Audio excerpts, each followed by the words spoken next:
Ahora, en TMT, José Cretaz presenta el tema del día.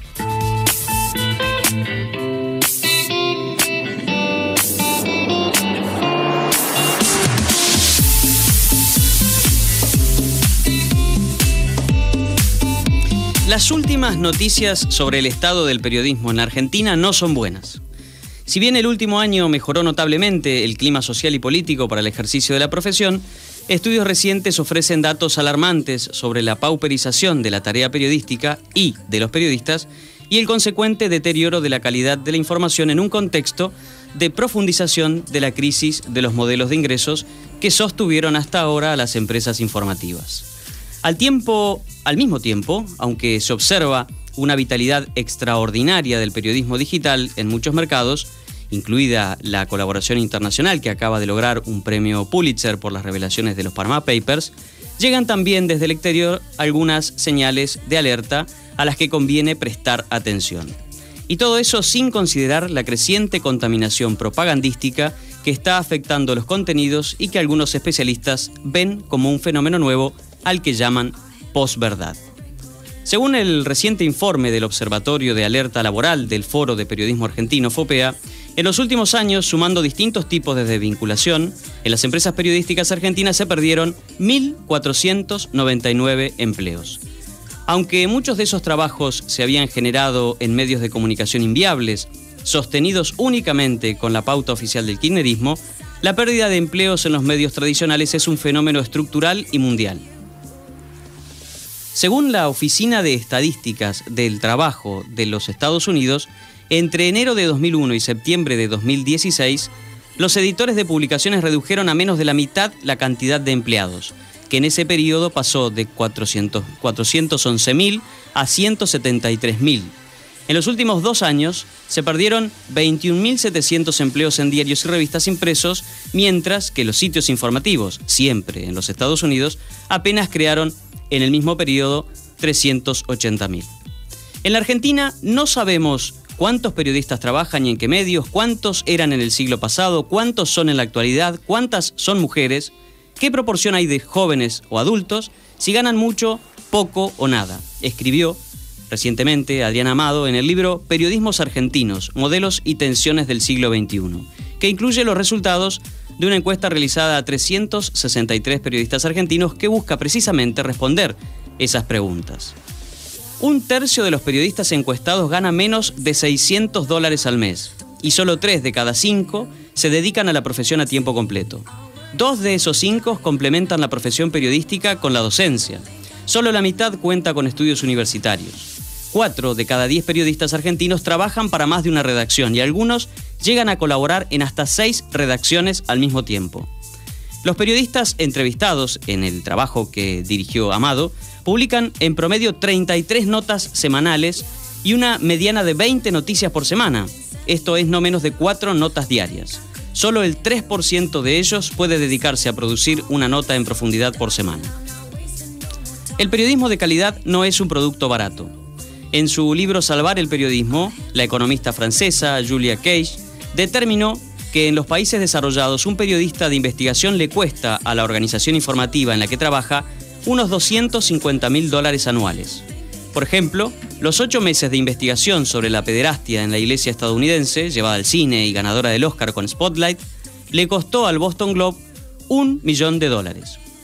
En un libro más reciente, que todavía no está editado en español, de la misma Cage, entre otros autores, determinó que el 63% de la información digital que circula en Francia es un simple copy-paste. Solo el 21% de los 850.000 artículos clasificados en esa investigación era auténticamente original y más de la mitad de los artículos, el 56%, presentaban menos de un 20% de contenido original. Además, los medios tienden a no citar a aquellos otros medios que copian, solo lo hace el 8% de ellos. Es decir, la información gratuita tiende a no valer nada. La profesión también se debate entre seguir la demanda de su audiencia, ahora medible en tiempo real, clic a clic, o sostener una agenda propia de temas con la vieja fórmula de los criterios de noticiabilidad, la jerarquización y la línea editorial.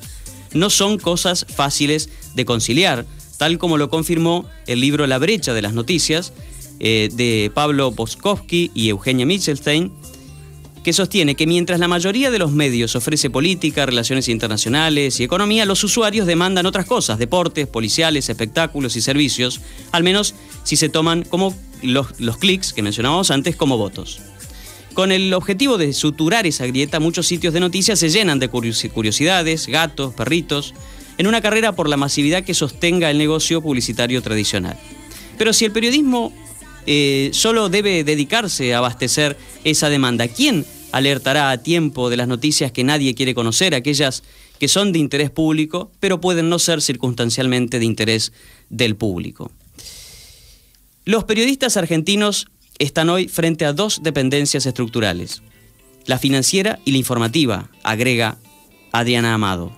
En otras palabras, la crisis de los modelos de negocios que afecta el financiamiento de la producción periodística, por un lado, y la creciente dependencia de la información, estudios, fotografías o recursos que proveen las fuentes interesadas o sus agencias de relaciones públicas, por el otro.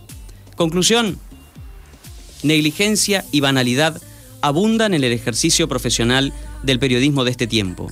Y también la corrupción, que en este oficio suma un agravante: no tiene quien la investigue por la extendida creencia de que los periodistas no deben hacer periodismo sobre periodistas. Pero aún entre quienes ejercen la profesión con honestidad abunda el producto informativo commodity, sin valor diferencial, listo para el microondas y un olvido rápido. A pesar de lo negro del horizonte, esta suerte de apocalipsis del periodismo también puede ser visto como la oportunidad para una transformación radical hacia una práctica mejor de quienes buscan, seleccionan, jerarquizan, verifican, difunden y ayudan a entender los temas de interés público. Un oficio, hay que recordarlo, fundamental en las democracias. Un cambio que se debe construir con un mejor ejercicio de la profesión, la búsqueda de la calidad y la ética informativas, nuevas rutinas y mejores prácticas que construyan productos en los que la audiencia encuentre valor, o dicho de otra manera, productos por los que estén dispuestas a pagar. Para eso también es imperioso desarrollar nuevos modelos de ingresos que aseguren su sustentabilidad sin mecenas privados ni subsidios estatales que condicionen la actividad. La Argentina lleva más de una década de baja intensidad emprendedora y escasa experimentación en el periodismo nacional. La pauta oficial adormeció a unos y la persecución ideológica dejó a otros exhaustos. Tal vez haya que empezar por ahí: probar, experimentar, emprender, arriesgar. Dejar de hacer lo mismo de siempre, que no vale nada y aporta poco, y empezar a probar otros continentes y nuevos contenidos. A las empresas editoriales se le va la vida en eso, y a los periodistas nuestro oficio.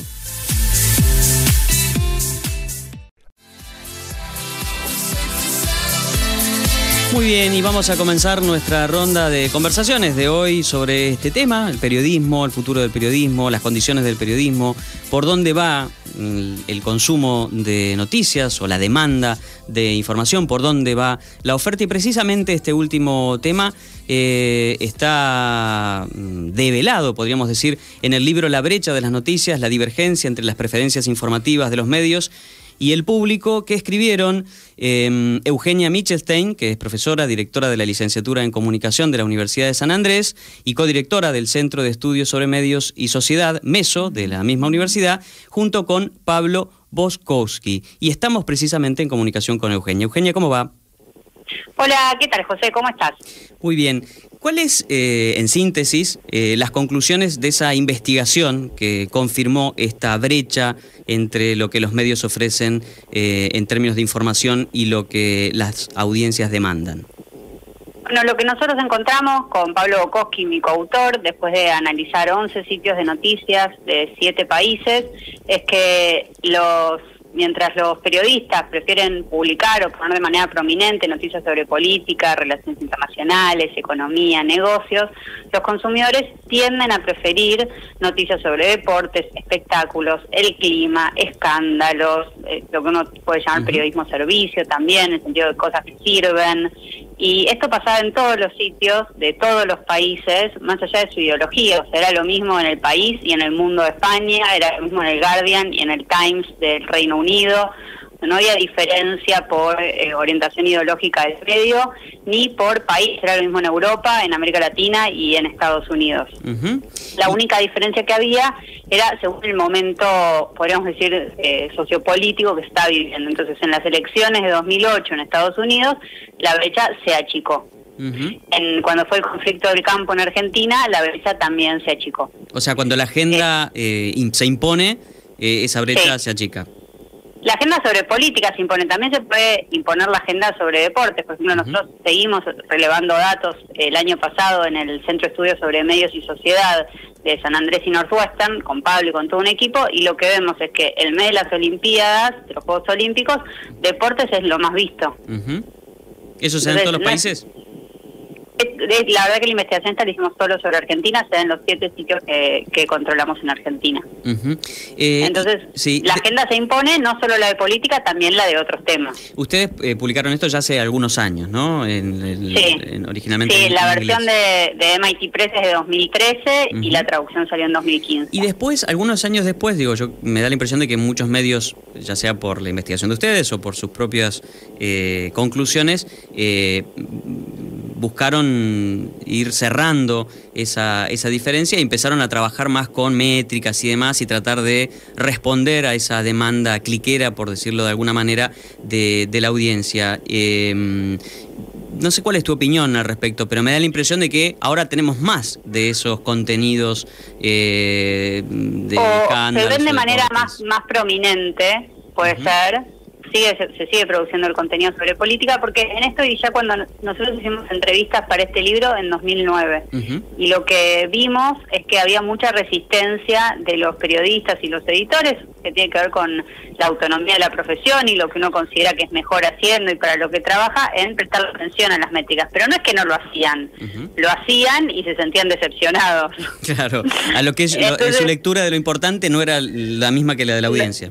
No era la misma que la de la audiencia, y además varios editores nos dijeron, antes que existieran las métricas, nosotros ya sabíamos que cualquier cosa con la muerte o el sexo vendía. Como no es tan difícil predecir qué le va a gustar a las audiencias, cuál es una buena tapa, que Boca Campeón siempre va a funcionar, si se vende un 20% más, etcétera. Entonces, pero lo que sí vimos en las entrevistas y también en otras investigaciones es que de otros autores, que cada vez se presta más atención y que cada vez más se contratan editores, jefes de sitios, o hay sitios que son solo online, entonces ya no tienen papel, que están pendientes de lo que pasa en las métricas. Cuáles son las más vistas, cuáles son las más cliqueadas, cuáles son las más compartidas. Al mismo tiempo surge una nueva forma de difusión del contenido periodístico, que son las páginas de Facebook, los sitios de Facebook y de Twitter de los diarios. Nosotros recién estamos empezando a relevar esto, pero lo que vemos es que el contenido que se difunde en Facebook y en Twitter es notablemente más orientado hacia los asuntos no públicos, deportes, espectáculos, etcétera, que el contenido que se difunde desde la homepage.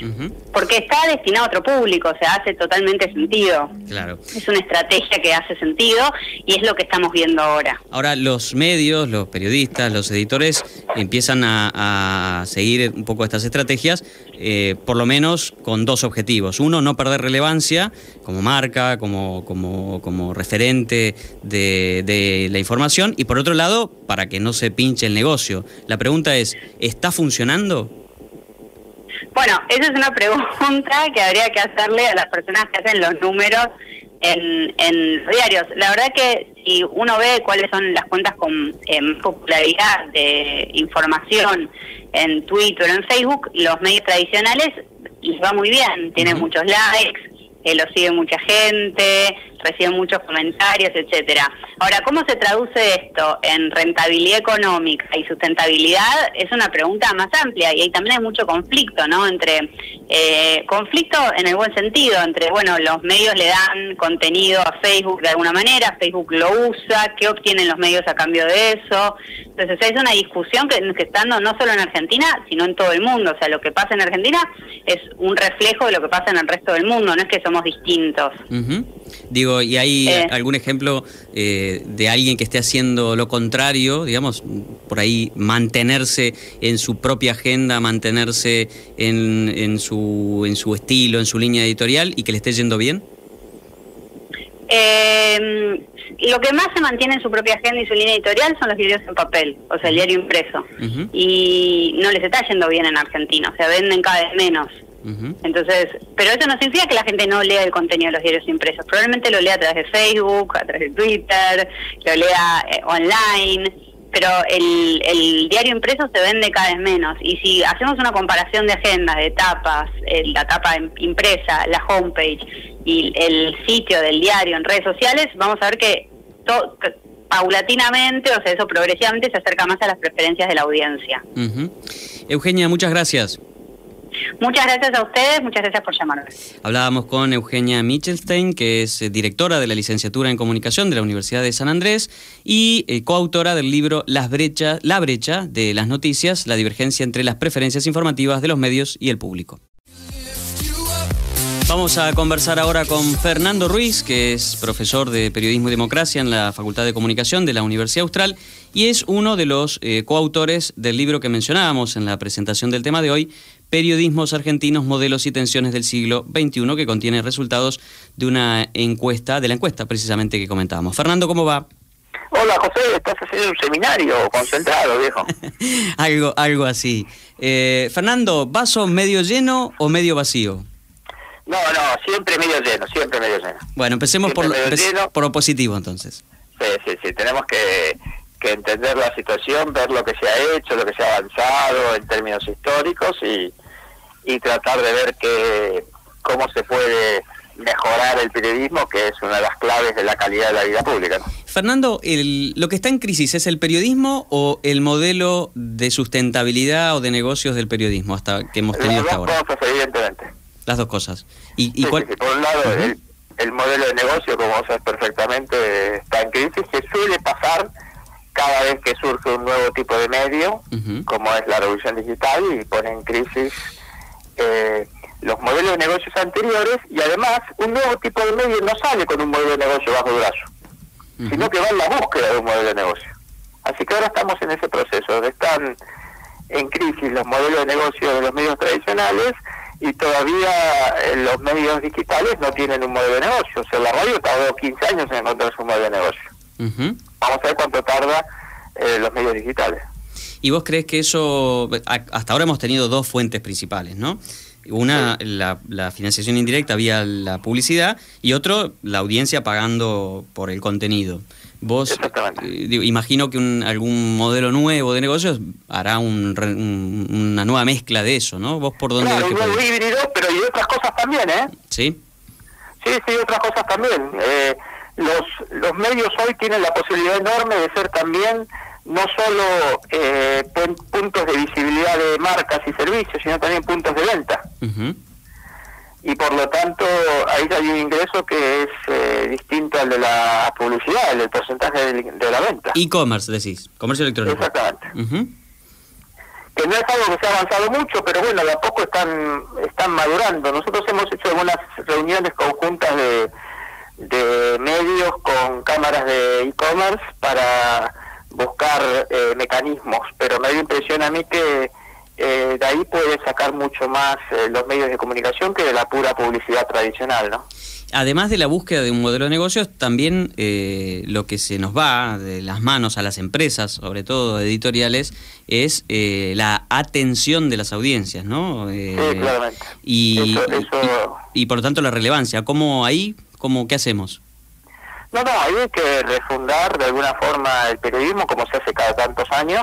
Se revisa la caja de herramientas, se aprovechan las nuevas disponibilidades que hay técnicas y la evolución de la profesión para tratar de tener competencias mejores para atraer la atención. Pero claramente estamos en un proceso de marginalización del periodismo, ¿no?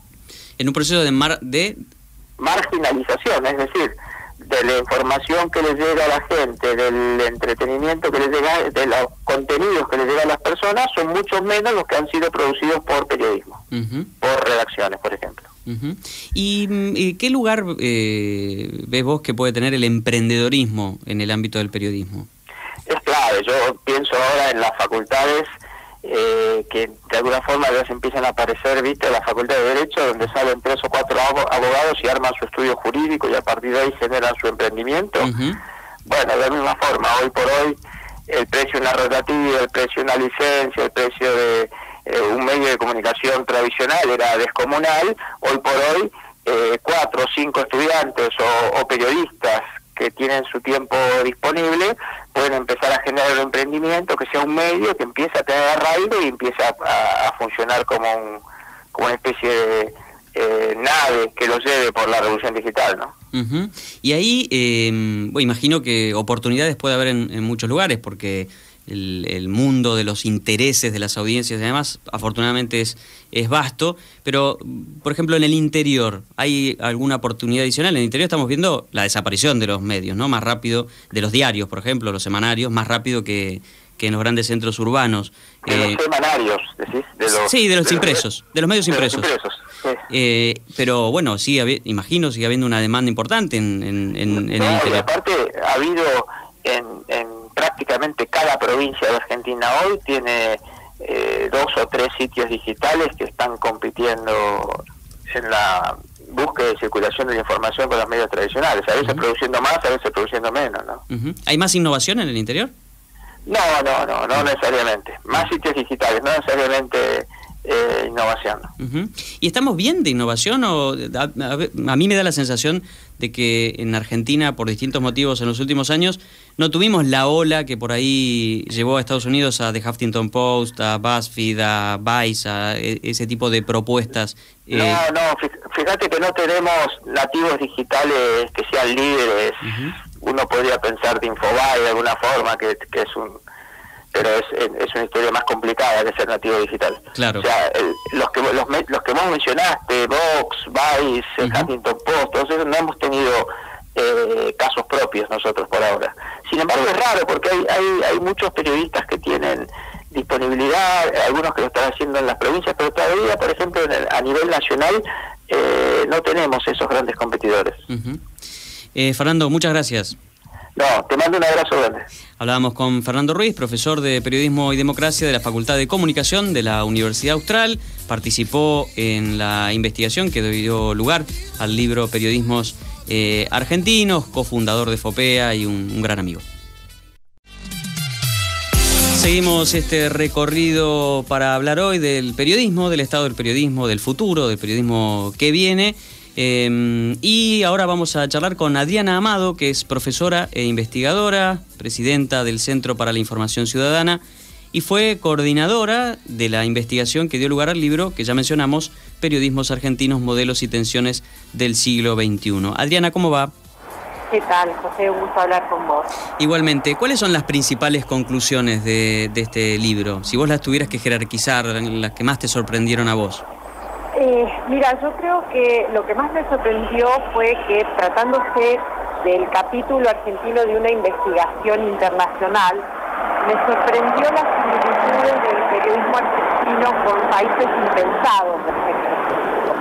Uno suele tener el modelo del periodismo norteamericano o pensando por ahí el periodismo de Latinoamérica. Sin embargo, cuando vos analizás las variables que trataba de investigar este libro, en comparación con los 66 países que participaron y aplicaron la misma encuesta, Argentina está más cerca de Checoslovaquia y Letonia que de Chile, por ejemplo, es lo que hace de periodismo, o de Tanzania y Sudáfrica. ¿En qué sentido?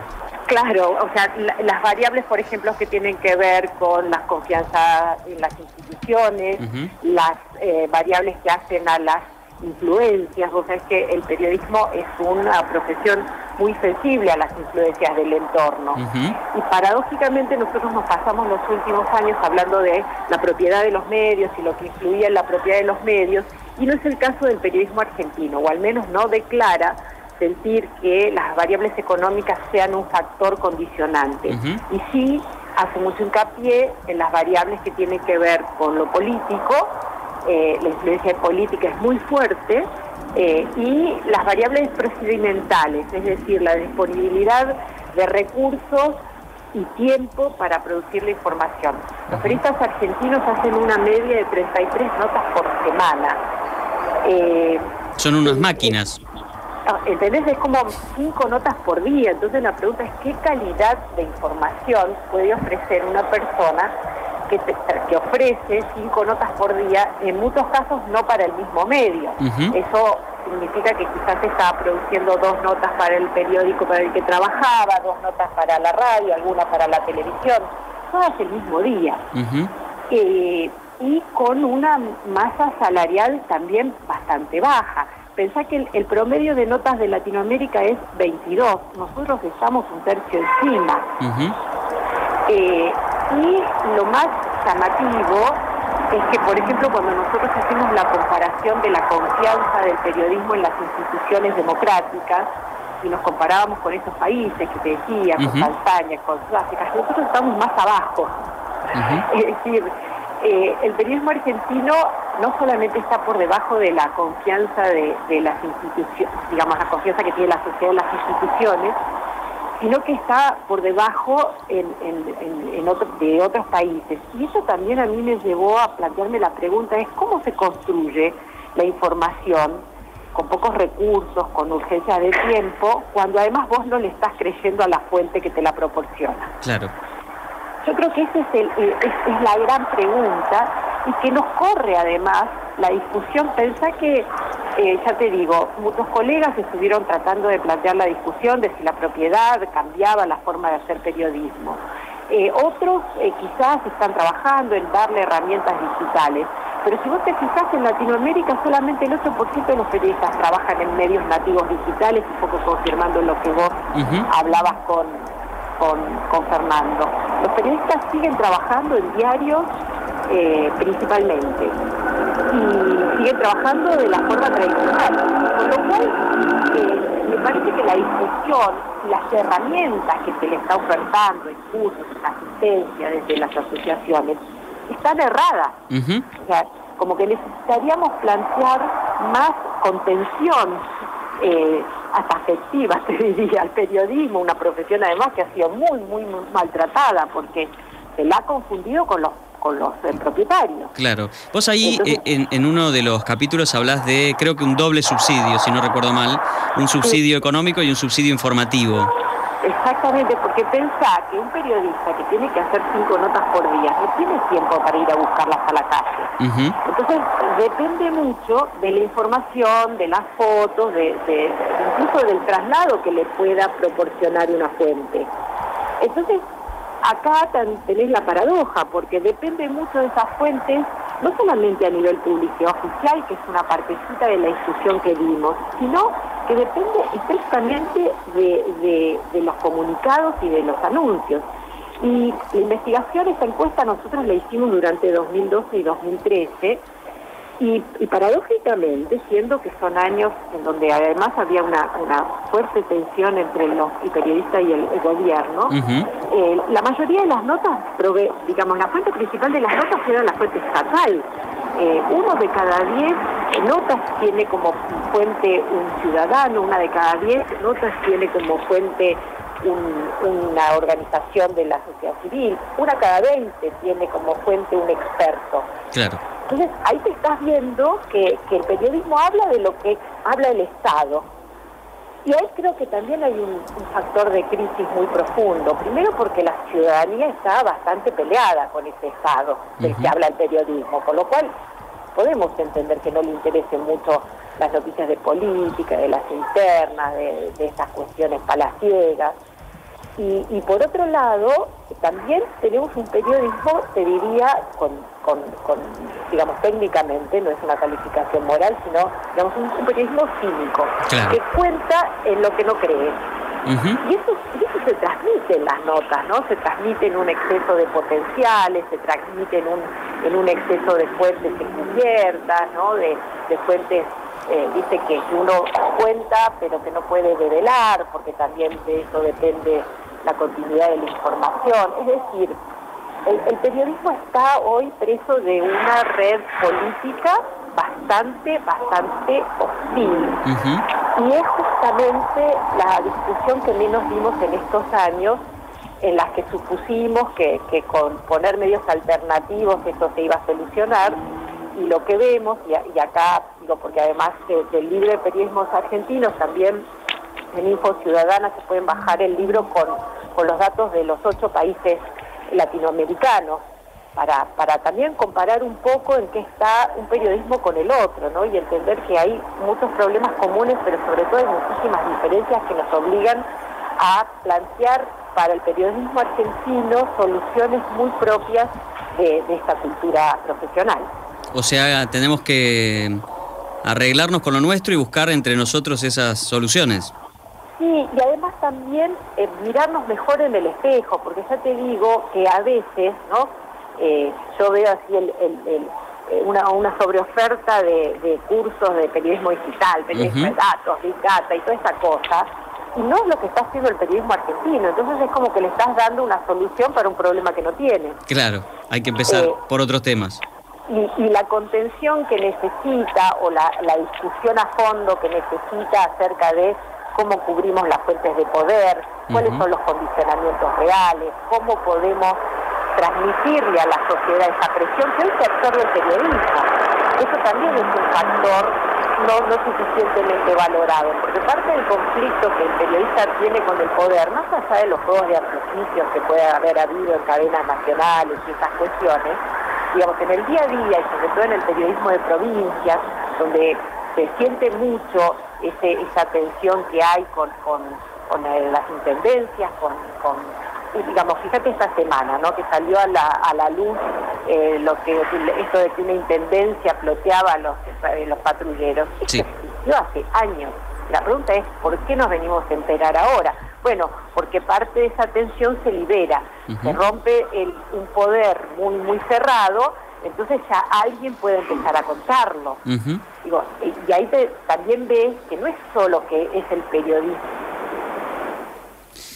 Bueno, se interrumpió la comunicación, aparentemente. Estábamos hablando con Adriana Amado, profesora, investigadora. ¿Adriana?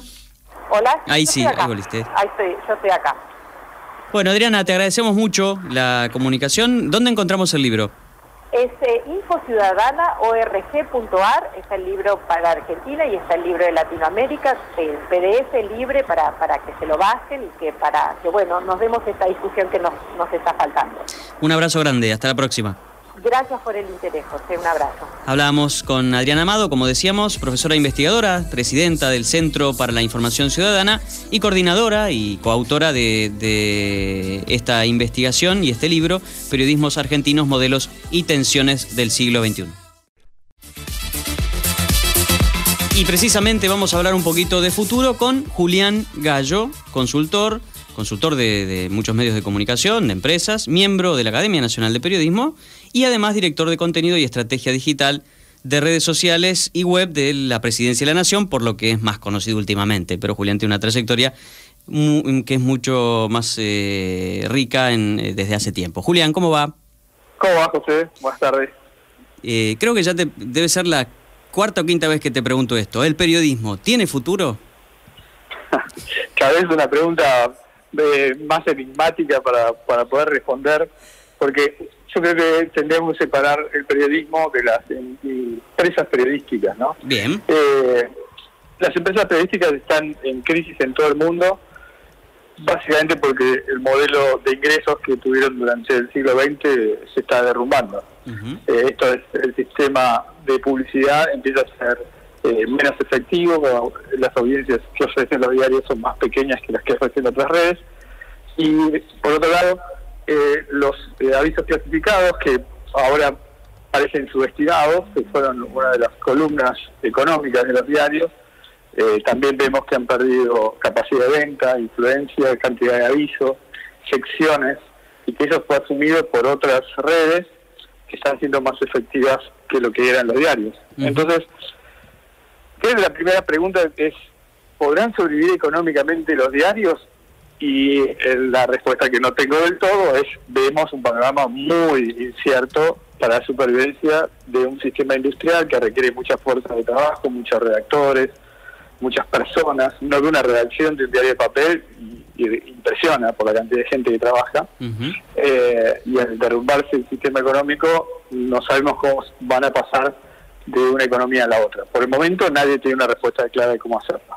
¿Y por qué hemos tenido tan poca innovación me da la impresión, a lo mejor es una afirmación está equivocada, en oferta de periodismo digital. Recién mencionábamos con otros entrevistados que no tuvimos nosotros nuestra ola de Vox, Vice, Huffington Post, BuzzFeed, y no tenemos medios digitales que punteen en audiencia y que sean nativos digitales. Hay una explicación, me parece, que se relaciona con la dinámica económica que hay en Estados Unidos, que no se parece a ningún otro país. Tampoco tenemos un Facebook ni en Argentina, ni en Francia, ni en Inglaterra, ni en Alemania. Y tiene que ver con que en Estados Unidos hay unas condiciones para desarrollar proyectos de innovación y de alto riesgo que no se dan en otros países. Y esto aplica también a los medios periodísticos. Cuando uno mira Vox Media, que es un medio realmente ejemplar en cuanto a innovación, creatividad, dedicación profesional a la investigación, etcétera, y empieza a pensar cuál es el modelo de negocio que tiene, nadie lo sabe responder claramente, ¿no?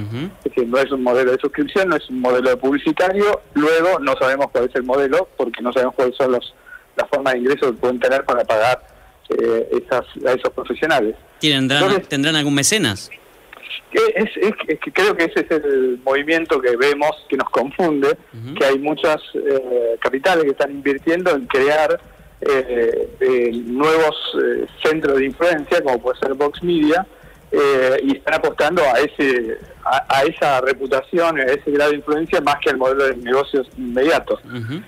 Si uno tiene que pagar los sueldos con los ingresos reales que produce, por ejemplo, Vox Media, inmediatamente estaría en problemas.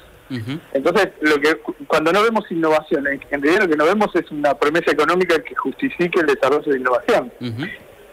Y uno basta visitar un diario de papel en cualquier parte del mundo que tiene su edición en internet y sus redes sociales y su edición de papel para ver que el poder y que la concentración de recursos sigue estando en las ediciones de papel, porque siguen siendo más rentables que las ediciones digitales. O sea, mientras, aún en decadencia, son mucho más poderosos económicamente que todas las otras versiones.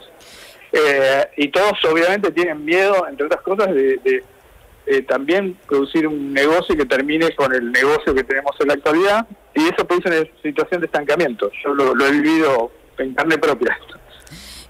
Julián, los móviles, que son la pantalla omnipresente, ¿demandan otro tipo de periodismo, otra oferta de periodismo, otro tipo de aplicación de sitio, de red? Nosotros estamos consumiendo contenidos de una modalidad totalmente distinta a la que teníamos años atrás. Y esa modalidad no solamente se refiere a las formas con que las consumimos, sino al tipo de contenido que estamos consumiendo.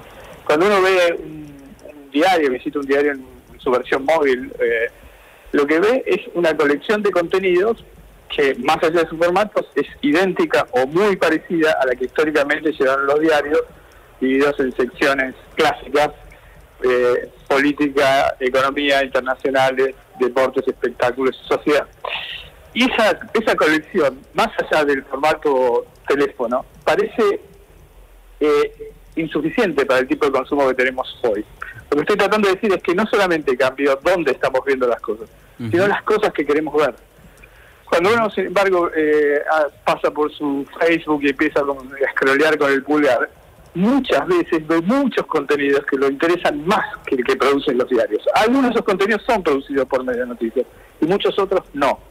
Entonces el cambio es, por un lado, el formato. Sí, queremos consumir, sabemos que hay una oferta muy grande, entonces queremos consumir menos tiempo en cosas muy interesantes. Pero por otro, queremos cosas mucho más interesantes de las que están produciendo los medios de noticias. Julián, muy interesante como siempre, te agradecemos mucho. No, por favor, José, mando un saludo. Un abrazo. Hablábamos con Julián Gallo, consultor de empresas, de medios, miembro de la Academia Nacional de Periodismo y director, actualmente, de contenido y estrategia digital de redes sociales y web de la Presidencia de la Nación.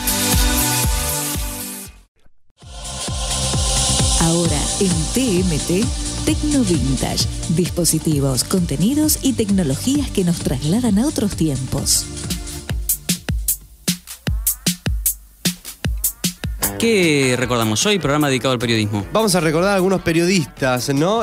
Jacobo Timerman hablaba hace unos años, allá por el 96 aproximadamente, con Jorge Lanata en Día D, y recordaba sus épocas de periodista justamente en un país tan difícil como la Argentina.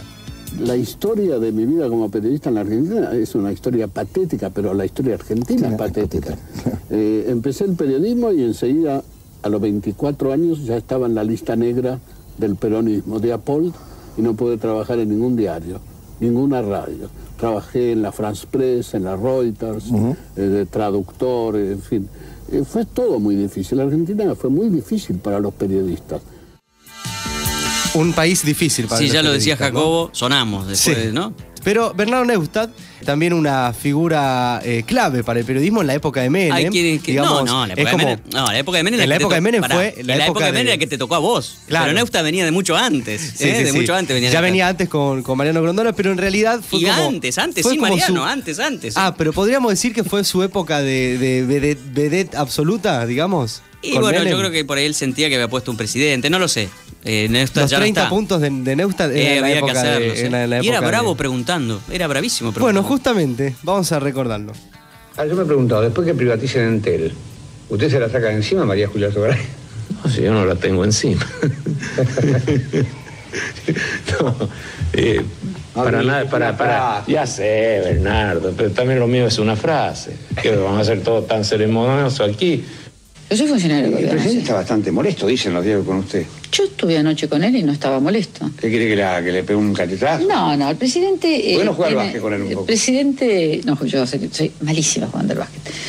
El presidente... ¿No emboca una usted? Ni una. Él sí. Él en Boca. Menem en Boca, Es decía María tremendo. Julia. ¿De qué estamos hablando, muchachos? Bueno, igual era alguna de las tremendo, entrevistas. Le Sí, decía sí. mafioso al Sogaray, Sí. o sea... hay que buscar, hay muchos videos, o sea, Neustadt Sí. tiene sus poquitos fans ahora y muchos detractores, pero hay que mirar esas preguntas y hacerlas en aquel momento. Totalmente. Jorge Lanata, vamos con un periodista más contemporáneo. Usted es patética cuando trata de tapar el viento con la mano, cuando cree que su poder va a durar siempre en un edificio que se tambalea de mentiras. Señora, yo no voy a permitir que ni usted ni el diario que fundé me desaparezcan. Con el respeto que me impone su investidura, pero sin ningún respeto personal, me despido de usted, Jorge Lanata. Ahí se dirigía Jorge Lanata a Cristina Fernández de Kirchner. Recordemos en ese aniversario de Página 12 y celebraron la ESMA. cuando corta el cartel de plástico que se había llevado de recuerdo, ¿no? Claro, su primer cartel publicitario de Página 12 lo corta ahí de una manera simbólica y diciéndole que era el único recuerdo que le quedaba físico, digamos, del diario y directamente prefirió quedarse con el recuerdo en su corazón, digamos, y en su memoria, justamente porque, como él decía, el primer desaparecido de Página 12 fue en esa época con Cristina Fernández. Grande enfrentamiento de Jorge Lanata con la expresidenta. Y podríamos haber recordado a Magdalena Ruiz Guiñazú, a Paloma Efrón Blackie, que ya se nos sale de... Natalio Botana. Natalio Botana y otros, pero nos quedamos sin programa, lo hemos dedicado al periodismo, presente, urgencias, desafíos, futuro. Los esperamos el miércoles próximo aquí en Radio Cultura. Chau.